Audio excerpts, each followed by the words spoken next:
కూడా వాళ్ళకు చెప్పుకోవడానికి ఏమీ లేక మాకు చెప్పుకోవడానికేమో చాలా ఉన్నాయి. అందువల్ల పాజిటివ్ అజెండాతో మేము పోతున్నాం. లక్నో రైల్వే కార్మికులు ఒక బోగీతో ఉన్న రైలును నెడుతూ తీసుకెళ్తున్న వీడియో సామాజిక మాధ్యమాల్లో వైరల్గా మారింది.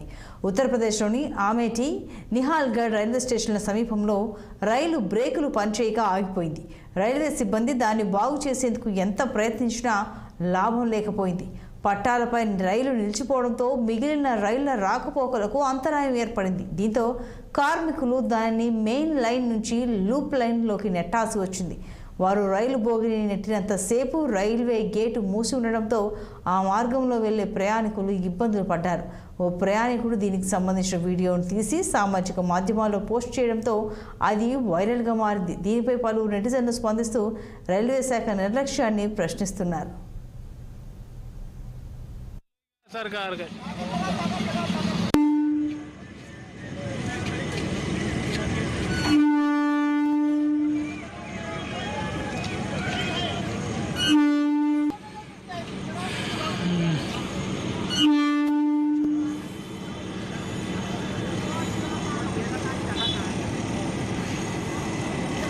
ले भैया ट्रेनों में को धक्का लगा सुने।